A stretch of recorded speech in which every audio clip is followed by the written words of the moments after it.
एक माँ ने अपने 7 बच्चों को जन्म लेते ही पानी में बहा दिया, लेकिन 8वें बच्चे को नहीं बहाया और वही 8वां बच्चा आगे जाकर बना महाभारत का सबसे शक्तिशाली और महान योद्धा। आखिर 7 बच्चे को पानी में बहा देना क्या कोई मजबूरी थी या फिर कोई सजा या फिर कोई श्राप? जब समुद्र मंथन से कामधेनु गाय निकली तो देवता ने उस गाय को ऋषि वशिष्ठ को सौंप दिया। वह गाय सब कुछ इच्छा अनुसार फल प्रदान करती थी। एक दिन प्रकृति के देवता 8 वसुओं वशिष्ठ ऋषि के आश्रम में पहुंचे। वहां उन्होंने कामधेनु गाय को देखा। तब उसमें सबसे बड़े प्रभास वसु की पत्नी को उस गाय के ऊपर मोहित हो गई। तब वसु प्रभास ने अपनी पत्नी की इच्छा पूरी करने के लिए सभी वसुओं ने मिलकर वह गाय चुरा ली। जब ऋषि वशिष्ठ को यह पता चला तो वे क्रोधित हो गए और श्राप दे दिया। हे वसुओं, तुम देव होकर भी लालच और लोभ के वश में आ गए, इसीलिए मैं तुम्हें श्राप देता हूँ कि तुम्हें मनुष्य जन्म लेना होगा। सभी वसु घबराकर क्षमा मांगने लगे और सबने प्रभास का नाम दिया। तब ऋषि वशिष्ठ को निर्दोष 7 वसु के ऊपर दया आ गई। तुम 7 वसु जन्म लेते ही मुक्त हो जाओगे, लेकिन यह 8वां वसु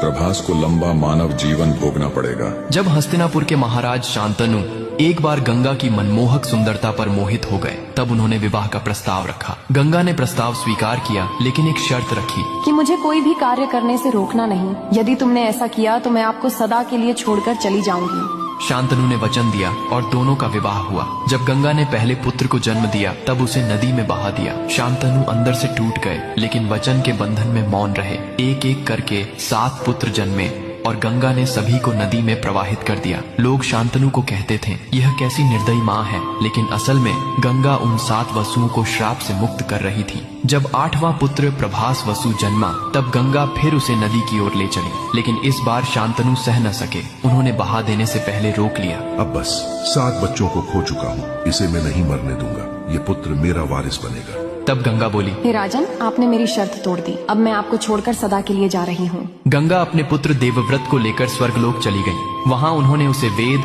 शास्त्र, धनुर्वेद और युद्ध कला की शिक्षा दी। जब देवव्रत युवा हुए, गंगा ने उन्हें उनके पिता शांतनु को सौंप दिया। आगे चलकर देवव्रत ने अपने पिता की खुशी के लिए आजीवन ब्रह्मचर्य का व्रत लिया। यही व्रत ने उन्हें नाम दिया गंगा पुत्र भीष्म पितामह। तो दोस्तों, अब मुझे यह बताओ कि महाभारत का सबसे बड़ा योद्धा कौन था?